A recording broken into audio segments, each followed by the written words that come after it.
Bonjour à tous et à toutes, j'espère que vous allez bien. Aujourd'hui on part sur les traces d'un roi que vous connaissez certainement ou simplement entendu évoquer le nom. Je parle bien sûr de Hugues Capet, le premier roi de la dynastie capétienne. Au Xe siècle, la dynastie carolingienne s'essouffle et décline dans le royaume des Francs. Les partages territoriaux, la montée en puissance des barons et celle de la dynastie ottonienne, concurrente sérieuse au titre impérial, affaiblissent la lignée de Charlemagne.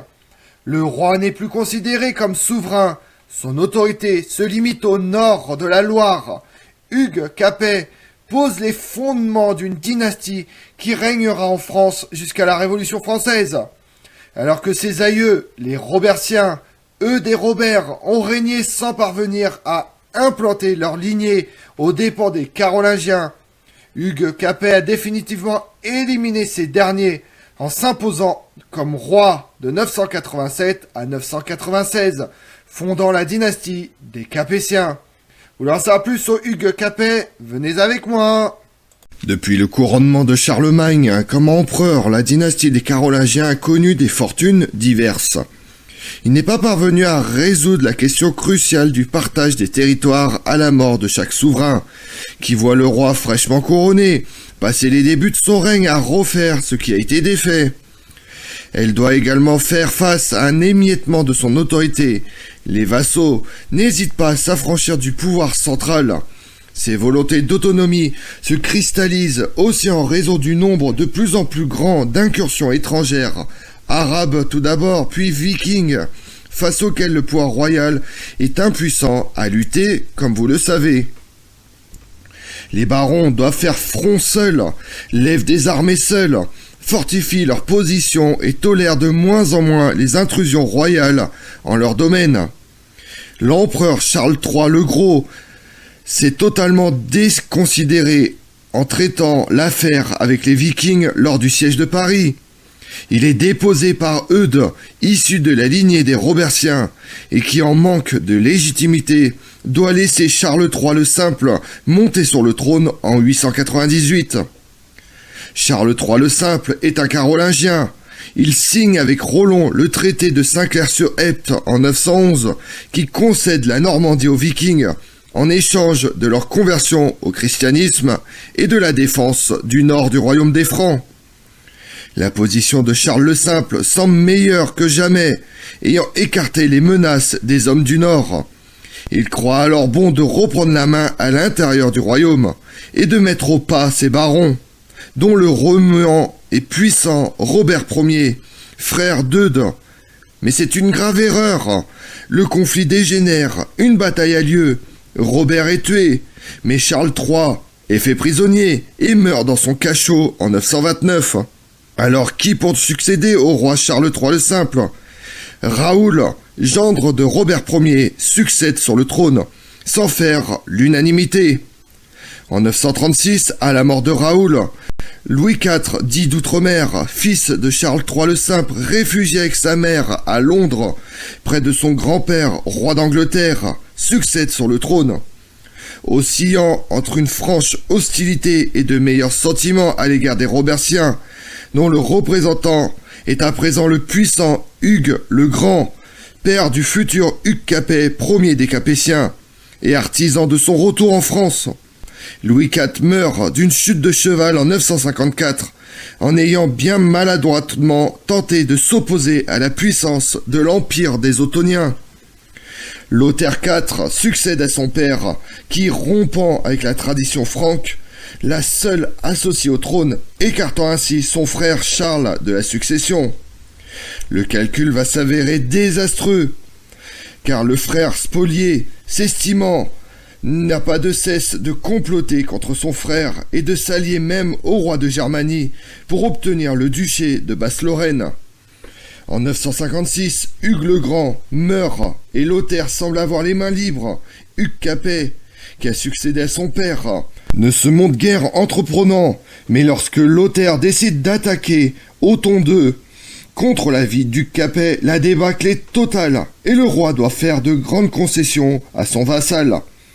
C'est un homme déconsidéré qui meurt en 986, laissant à son fils Louis V, dit le fainéant, un trône plus que branlant. Les Ottoniens sont une des familles les plus puissantes d'Europe au début du Xe siècle. La dynastie a été fondée par Othon l'Illustre, auquel son fils Henri Ier, dit l'Oiseleur, en raison de sa passion pour la fauconnerie, succède en 919. Henri Ier annexe la Lorraine et combat avec succès les Bohémiens et les Hongrois depuis ses bases d'opération dans l'Allemagne actuelle.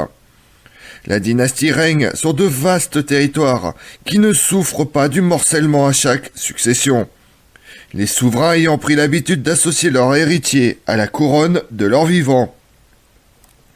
Othon Ier succède à son père Henri Ier en 936 et décide d'être couronné à Aix-la-Chapelle, comme les premiers carolingiens, renouant ainsi avec une tradition que les héritiers de Charlemagne n'ont pas su maintenir. Pourtant, la dynastie ottonienne fait face à des menaces assez proches de celles qui pèsent sur les Carolingiens. Les ennemis extérieurs sont nombreux et la montée en puissance des féodaux affaiblit leur autorité. Mais Othon Ier est un souverain exceptionnel. Pour asseoir son pouvoir et contrer les barons, il confie une grande partie de son administration aux évêques, qu'il comble de bienfaits. Il se pose comme protecteur de l'Église, qui regarde très favorablement son désir de recréer l'Empire d'Occident, dont les frontières embrassent celles de la chrétienté. Les Ottoniens marchent donc main dans la main avec la papauté. Othon Ier lorgne sur l'Italie, siège de la puissance pontificale, dont il entend continuer de s'attirer les bonnes grâces pour mieux la mettre au service de ses propres intérêts. En 955, c'est le tournant du règne. Othon Ier remporte à Lechfeld en Bavière une victoire écrasante et définitive sur les Hongrois, païens qui faisaient peser depuis longtemps de lourdes menaces sur l'Europe occidentale. Othon Ier est alors le champion de la chrétienté, en position de faire et de défaire les papes, et lorgne de plus en plus sur la Francie occidentale, qui semble à sa portée au vu du déclin des Carolingiens. À la mort d'Othon Ier en 973, son fils, Othon II, couronné dès 967, monte sur le trône du Saint-Empire romain germanique. Son attention se porte également sur l'Italie, qu'il souhaite unifier sous sa coupe et par la force si nécessaire. Mais il échoue lamentablement dans ses opérations militaires. Ses interventions en Francie occidentale sont d'une toute autre nature. Les Ottoniens ont la main mise sur l'Église, qui possède un immense pouvoir tant spirituel que temporel, comme vous le savez. Adalbéron, archevêque de Reims, ville importante pour les rois de Francie occidentale et leurs créatures, tout comme son secrétaire Gerbert, un des plus fins esprits de son temps. Lorsque des questions de succession vont se poser en Francie occidentale, les Ottoniens savent pouvoir compter sur ces deux puissants personnages pour influencer sur le cours des événements et permettre l'arrivée sur le trône d'un candidat favorable à leur visée expansionniste. Les Ottoniens, grâce à leurs appuis au sein du clergé, jouent donc un rôle central dans la mutatio regnis, le changement de dynastie de 987. En 936, Louis IV d'Outre-mer, âgé de 15 ans, monte sur le trône de Francie occidentale. Il ne doit alors son accession qu'à une lignée de princes qui ont déjà fait parler d'eux, les Robertiens. Ils descendent de Robert le Fort, soldat de fortune, qui s'est illustré en repoussant les Vikings. C'est face à eux qu'il meurt en 866. Son fils Eudes, comte de Paris, se distingue lui aussi en tenant tête aux Vikings qui assiégeaient Paris. L'empereur Charles le Gros, déchu, Eudes, est élu roi par les grands barons en 888. Mais l'heure est encore aux arrangements momentanés. Les Carolingiens bénéficient toujours d'une grande aura et Eudes doit abandonner le trône au profit de Charles III le Simple. Robert Ier succède à son frère comme Dux Francorum. Robert Ier est de fait roi de Neustrie, région s'étendant entre la Seine et Loire, le plus puissant de tous les vassaux de Charles III. Les deux hommes entretiennent de bons rapports jusqu'en 920. À cette date, un certain Agnanon commence à prendre de plus en plus d'importance auprès du roi carolingien. Il a contre lui d'être de basse lignée et d'être donc regardé par les grands barons qui font les rois depuis près de 50 ans comme une injure à leur propre pouvoir. C'est sur les conseils de cet homme que Charles III le Simple tente de s'émanciper de la famille robertienne. Les Robertiens qui gagnent en assurance. Si en 911, Robert Ier avait été l'un des artisans du traité avec les Vikings, il signe à présent des accords avec les Normands sans demander l'accord de Charles III. En 922, la guerre éclate entre Charles III et Robert Ier. Le roi a l'idée exécrable de provoquer la bataille un dimanche de Pentecôte. Il est naturellement vaincu et cette défaite sonne aux oreilles de tous comme la rançon de son sacrilège à Dieu. Robert Ier est couronné roi en 922, reconnu par le pape, mais Charles III repasse à l'offensive. À la bataille qui s'ensuit, Robert Ier est tué, Charles III est fait prisonnier. C'est donc Raoul de Bourgogne, gendre de Robert Ier et frère par alliance de Hugues le Grand, qui monte sur le trône. Mais vous vous demandez alors pourquoi Raoul et pas Hugues le Grand? L'angoisse successorale, tout simplement. Hugues le Grand n'a pas encore de fils et il n'a pas de frère. Raoul a 2 frères, dont son aîné le remplace en Bourgogne. Mais si les Robertiens sont puissants, l'heure n'est toujours pas au renversement des Carolingiens. Raoul règne de 923 à 936. À sa mort, Louis IV d'Outre-mer, un Carolingien, monte sur le trône de Francie occidentale. Hugues le Grand, artisan de son retour en France, est alors l'homme le plus puissant du royaume. Un vassal incontournable. Cette position, Hugues le Grand ne semble pas la regretter. Ne pouvant être roi, il préfère les faire et les défaire. C'est déjà lui qui a fait Raoul. Tout en se rapprochant des Ottoniens, Hugues le Grand n'intervient pas dans la succession de Louis IV et laisse Lothaire IV monter sur le trône.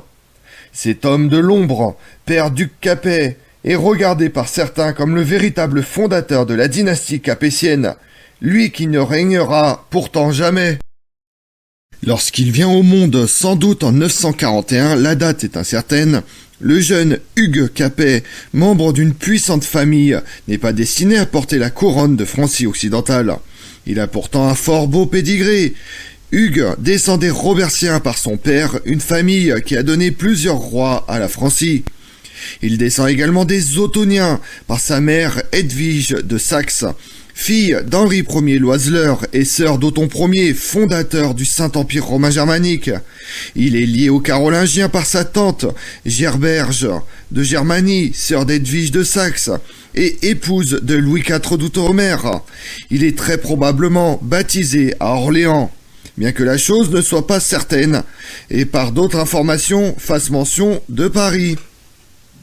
À l'âge de 7 ans, vers 947-948, disent les chroniques, et comme la tradition le voulait en Occident, le jeune Hugues est retiré des mains des femmes. L'heure est venue d'en faire un homme, un chef de guerre. Il apprend à monter à cheval, à tirer à l'arc, à combattre au corps à corps, à chasser. C'est là l'unique éducation dont il bénéficiera. Hugues ne saura jamais ni lire ni écrire, ne montrera jamais le moindre goût pour les arts et ne parle pas le latin, mais la langue romane, un bas latin dont les évolutions successives donneront naissance au français. Par contre, son éducation religieuse est très solide, bien que nécessairement rudimentaire. Il accompagne régulièrement son père, duc des Francs, dans des chevauchées que les seigneurs effectuent régulièrement dans leur domaine. Les cartes n'existent pas, les seigneurs sont peu ou mal connus de leur sujet et ces voyages sont la meilleure façon pour eux de reconnaître leur terre et d'asseoir leur autorité. Grandir aux côtés de son père fut sans doute une bénédiction pour Hugues Capet. Hugues le Grand était un puissant seigneur, brillant, fin diplomate, politique avisé, autant de qualités que l'on va retrouver chez son fils et successeur. On a beaucoup parlé sur les origines du surnom de Capet, accolé à Hugues. La tradition veut que Hugues Capet ait été nommé, comme son père, abbé laïque de Saint-Martin-les-Tours. C'est dans cette abbaye qu'était conservée la relique du manteau de Saint-Martin, dans une pièce qui donnera son nom à la chapelle. La chape ou cape était alors le symbole des abbés, ce qui explique en partie le surnom d'Hugues Capet. En partie, car le statut d'abbé laïque, source importante de revenus, était monnaie courante au sein de la noblesse. Pourquoi Hugues aurait-il mérité plus que d'autres ce titre de Capet ? C'est que dans sa famille, le cumul des charges d'abbé est particulièrement prononcé. Hugues le Grand était abbé de près d'une dizaine d'abbayes, et son fils reprend ses charges à son compte à la mort de son père. Le surnom de Capet signifiait peut-être le bien chapé, un surnom aux résonances moqueuses, comme beaucoup de surnoms, une explication plus convaincante. Lorsque le père d'Hugues Capet décède en 956, le fils n'a que 15 ou 16 ans. Il est encore mineur et doit être guidé par Richard de Normandie, vassal d'Hugues le Grand, que ce dernier a désigné comme tuteur et quasi-régent. Quasi-régent, car Hugues Capet n'est pas encore duc des Francs. Il doit être confirmé dans sa fonction par le roi Louis IV d'Outre-mer, qui tarde à se décider et prend son temps, comme il en a la possibilité et le droit. Un personnage joue alors un grand rôle dans la vie du royaume. Il s'agit de Brunon, archevêque de Cologne, frère d'Othon Ier de Germanie et d'Edwige de Saxe, feu la mère d'Hugues. Il est l'oncle d'Hugues Capet, mais également celui de Lothaire IV. Très lié aux Ottoniens, Brunon pourrait jouer les troubles fêtes, attiser les désaccords entre Hugues Capet et Lothaire IV. Mais c'est tout le contraire. Brunon, très attaché à la grandeur de la famille, fait en sorte que la concorde règne entre les deux hommes. Malgré ses efforts, les deux hommes vont s'affronter à maintes reprises. Fin 958, Lothaire IV règne depuis 2 ans.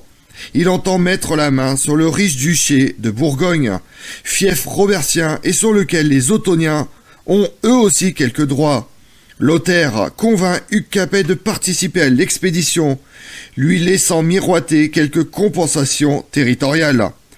Lorsque Hugues Capet se rend compte que Lothaire entend conquérir la Bourgogne pour son propre compte, il fait machine arrière. Lothaire se retrouve seul face aux Ottoniens. Pour se concilier les faveurs des Robertiens, il lui demande de venir prêter serment d'allégeance en échange de quoi, comme lui seul le peut, Lothaire restaura à Hugues Capet les dignités ducales. Nous sommes en 960. Durant les 4 années de sa vacance, de nombreux vassaux d'Hugues le Grand se sont taillés une belle part dans l'héritage. Hugues Capet succède donc à son père, mais dans une situation bien moins favorable, avec une puissance nettement diminuée. Il exerce son autorité directe sur la Neustrie et région située entre la Seine et Loire. Mais il est également, comme son père, suzerain des seigneurs vivant entre Seine et Meuse au nord, ainsi que ceux d'Aquitaine et de Gascogne.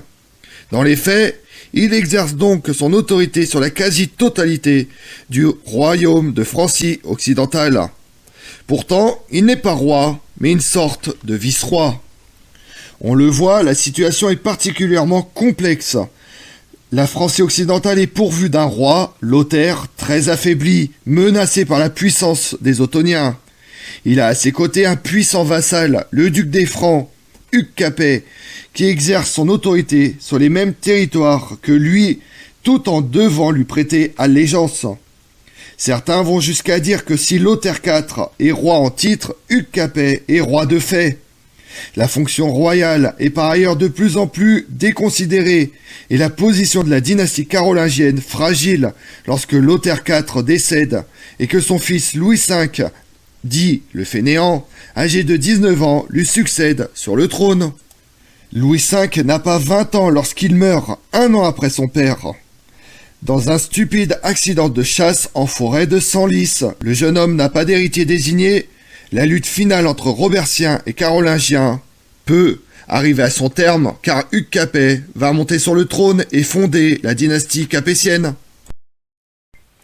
Comme on l'a vu, en 987, la dynastie carolingienne, qui règne sur une large partie de l'Europe occidentale, s'éteint.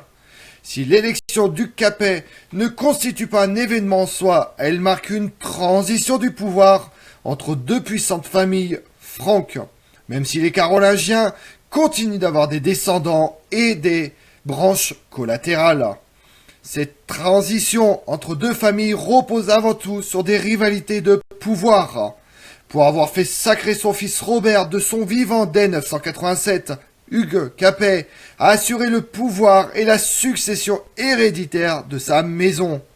En effet, en fondant l'hérédité dynastique, Hugues Capet est devenu la souche de trois dynasties de souverains de France, Capétiens, Valois, Bourbons, qui se sont succédés sur le trône de France jusqu'en 1848, et dont les branches collatérales ont régné également sur les royaumes de Naples, de Hongrie et d'Espagne.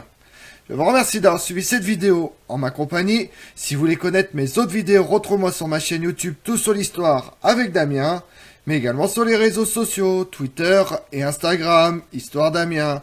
Et pensez à liker, commenter et vous abonner. Je vous remercie à tous.